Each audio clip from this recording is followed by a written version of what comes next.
Big bye में आपका स्वागत है। मैं हूं देवेंद्र सिंह और आज हम बात करेंगे पेपर लीक युवाओं से जुड़े विषयों पर कि क्या इसका हल हो सकता है, क्या वजह है कि युवा जो है वो शिक्षा प्राप्ति के बाद नौकरियों की बात करता है, बिजनेस की बात नहीं करता।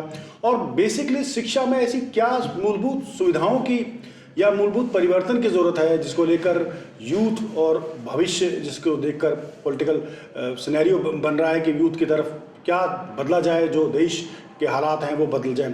हमारे साथ टीचर मौजूद हैं, एडी शर्मा जी, जो लंबे समय से पॉलिटिकल साइंस पढ़ाते रहे हैं, कोचिंग एग्ज़ाम भी इनके एक्सपर्ट के तौर पर इनको माना जाता है। शर्मा जी, आपका स्वागत है। आपका बहुत बहुत धन्यवाद सर। मेरा सबसे पहला सवाल यही है कि क्या पेपर लीक जैसे इशू यूथ का सेंसिटिव इशू होता है जिसको लेकर लोगों में एक सरकार के खिलाफ अविश्वास आता है कि भाई हम जिसकी तैयारी कर रहे हैं उसको लेकर सरकार गंभीर नहीं, तो क्या पिछली सरकार और इस वर्तमान सरकार में भी आपको यही इशू तत्काल खड़े हुए दिखाई दे रहे हैं? सर, श्रीमान, जो है पेपर लीक युवाओं के सामने एक ऐसी समस्या रही है कि आज युवा असुरक्षित हो चुका है।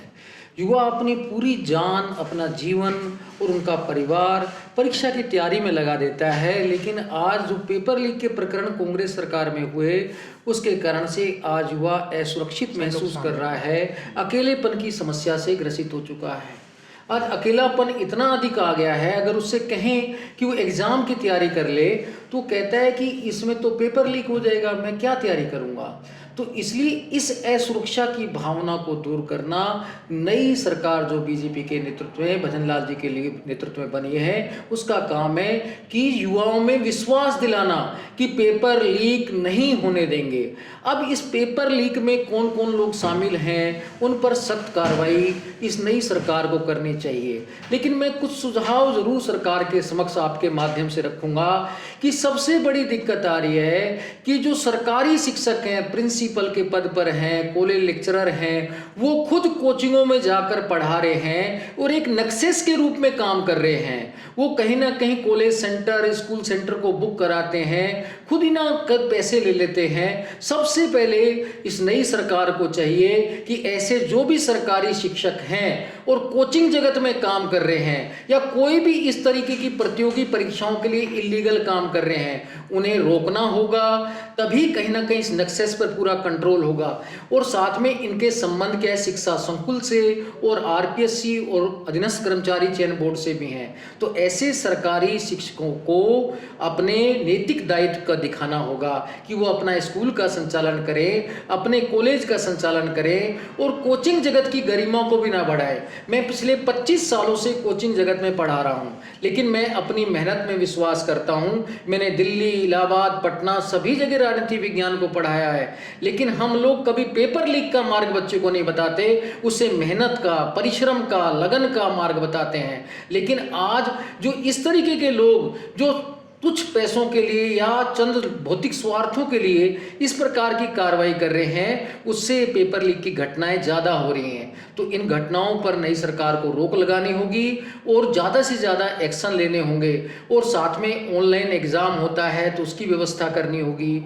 साथ में देखना होगा कि कौन सा पेपर आउट होता है, जैसे स्कूल व्याख्याता में फर्स्ट पेपर ज़्यादा आउट होता है तो उसका वेटेज कम करना होगा। जितने भी कंपटीशन जगत से लोग जुड़े हुए हैं उनसे भी सलाह लेनी होगी। खाली एसआईटी का गठन करने से मात्र इस समस्या का समाधान नहीं होता, इसके लिए ठोस कदम नई सरकार को उठाने होंगे, तभी युवा कहीं ना कहीं अच्छे से काम कर पाएंगे, उनकी सोच सकारात्मक होगी और भारत के भविष्य का निर्माण हो सकेगा। ये तो एक पेपर लीक के आपने एक पहलू की बात की कि टीचर्स, जो सरकारी टीचर्स हैं वो प्राइवेट कोचिंग में पढ़ा रहे हैं, उनको उन पर नकल कशी जानी चाहिए और कहीं ना कहीं वही एक क्लाइंट के तौर पर भी काम कर रहे हैं पेपर लीक के। लेकिन पेपर की जो तय करने की जो प्रक्रिया है, आपने कहा ऑनलाइन कोचिंग, उसको लेकर भी कोई ना कोई ऐसा पुख्ता इंतजाम किया जाने कि आपको सिस्टम में कुछ बदलाव लाने की, खास की जो लोग सरकारी नौकरी के लिए ही भागे जा रहे हैं उनका माइंड सेटअप भी चेंज करके बिजनेस की तरफ डाइवर्ट किया जाए। बिल्कुल सर। आज क्या है कि भारत में अर्थव्यवस्था के दुनिया में तीन ही क्षेत्र होते हैं, कृषि क्षेत्र, उद्योग क्षेत्र या सेवा क्षेत्र, जिसको प्राइमरी, सेकेंडरी और टेरिटरी सेक्टर बोलते हैं। भारत में आज जो कृषि को छोड़कर उद्योग और सेवा क्षेत्र की ओर भागने की प्रवृत्ति है ना, ये गलत है। तो हमें युवाओं की सोच में बदलाव लाना होगा कि अमेरिका के युवा तो खेती भी करते हैं, लेकिन भारत का युवा खेती नहीं करना चाहता। खेती क्यों नहीं करना चाहता? क्योंकि खेती का हमने विकास नहीं किया। खेती को उद्योग का दर्जा देना होगा, जैसे खादी ग्राम उद्योग बोर्ड, कृषि विपणन बोर्ड, इनको मजबूत करना होगा। गांव में ऐसे आत्मनिर्भर रोजगार स्थापित करने होंगे, छोटे छोटे जैसे आटे की चक्कियाँ, बेसन, ये छोटे छोटे उत्पादन अगर गांव से ही हों तो कोई भी बच्चा छोटी सरकारी नौकरी के लिए इतना ज़्यादा कहीं ना कहीं प्रतियोगिता नहीं करेगा। वो अपने गांव में ही अपने आप को सुरक्षित और मजबूत समझेगा। तो सरकार को कृषि से जुड़े हुए जितने भी ग्रामीण क्षेत्र से जुड़े हुए उद्योग हैं उनको मजबूत करना होगा, जैसे मुर्गी पालन है, मत्स्य पालन है, बेसन उद्योग या कृषि से उत्पादों से संबंधित जितने भी उद्योग हैं, अगर सरकार इनको मजबूत कर देती है तो नो डाउट युवाओं को रोजगार के अवसर दिन दुगने रात चौगुने हो जाएंगे। और ये जो पेपर लीक है उसमें भी थोड़ा अपने आप भी कमी आएगी, क्योंकि युवा अपने आप को कहीं गांव में भी सुरक्षित महसूस करेगा। अभी जो एग्ज़ाम का जो पैटर्न है उसको लेकर भी सवाल उठाए जा रहे हैं, उसमें भी बदलाव की बात की जा रही है। क्या बदलाव एग्ज़ाम के पेपर्स को लेकर और ऑनलाइन सिस्टम जो है जिस पर अभी अविश्वास लोगों ने व्यक्त किया है क्योंकि उससे बहुत ज़्यादा चांसेस हैक करने के हो सकते हैं, उसका भी कोई विकल्प हो सकता है विकसित? कोई नई तकनीक आपका सुझाव हो सकता है? बिल्कुल। पेपर में जैसे अभी बैठक भी दिल्ली में हुई है कि एक टेट का परीक्षा आयोजित होनी चाहिए, उसके बाद सेकेंडरी एग्जाम। एक्चुअली क्या है, कोई भी पेपर हो उसको 3 स्टेजों में लिया जाए, खाली टेट टाइप से एक एग्जाम नहीं लेना चाहिए। जैसे कि यूपी में भी होता है फर्स्ट पेपर में, जैसे फर्स्ट ग्रेड में पेपर होता है उसमें प्री और मेंस होता है, तो सेम आरएस वाला पैटर्न हर परीक्षा में लागू कर दें। प्री में जो क्वालिफाई होगा तो 15% और उसके बाद भी एक रिटर्न टेस्ट छोटा से रख दें, तो ताकि क्या है कि संख्या अपने आप कम होती जाएगी और ये जो पेपर लीक प्रकरण है या भ्रष्टाचार का है इस पर रोक लग सकती है। और अगर देखा जाए सरकारी स्तर पर, चाहे केंद्र सरकार की ओर से, केंद्र सरकार भी पेपर लीक पर कानून बनाने की बात कर रही है और जो कांग्रेस ने भी हमला किया है कि बीजेपी शासित या कई ऐसे राज्य हैं जहां लगातार पेपर लीक एक समस्या बनी थी। गुजरात का भी उदाहरण दिया गया, यूपी का उदाहरण दिया गया, हाल में यूपी में भी एक पेपर लीक हुआ है। क्या इस पर भी कोई कानून जो अभी इस वक्त मौजूद है उसमें कोई सख्ती की ज़रूरत है, या जो नए जो कानून 3 नए कानून आए हैं उनके लागू होने के बाद इसमें कुछ प्रभावी ढंग से कुछ उपाय हो पाएगा? बिल्कुल, जो नए कानून आए हैं काफ़ी अच्छे कानून हैं, प्रभावी हैं, उनसे नो डाउट कि कहीं ना कहीं कार्रवाई तो होगी, पेपर लीक में कमी तो आएगी, लेकिन इनमें सुधार के सुझाव भी अभी अपेक्षित हैं। मैंने कहा सबसे बड़ी होता है नैतिकता, जीरो टॉलरेंस, कि जो वास्तव में इस पेपर बनाने से संबंधित जो प्रबंधन से संबंधित लोग हैं वो नैतिक होने चाहिए। उसमें जाति धर्म क्षेत्र की राजनीति नहीं होनी चाहिए। सबसे बड़े सरकार में तो ये फैसला सरकार को करना होगा कि वो पेपर लीक को रोकना चाहती है या अपनी राजनीति करना चाहती है। जैसे कांग्रेस के अंतिम समय के मैं कुछ महीने को कार्यकाल का कहता हूँ, उसमें आरपीएससी के 2 मेंबर लास्ट में नियुक्त किए गए तो जाति के आधार पर, यहाँ तक कि अधीनस्थ बोर्ड में भी किए गए तो जाति के आधार पर। भाई जाति और धर्म आरपीएससी में और अधीनस्थ बोर्ड में क्यों लाया जाता है? इसमें एकमात्र मापदंड होना चाहिए कि योग्यता और बेस्ट प्रबंधन, एक्यूरेसी, एफिशिएंसी, ना कि जाति धर्म। जाति धर्म क्षेत्र वाली राजनीति सरकार सिर्फ अपने चुनावों तक सीमित रखे।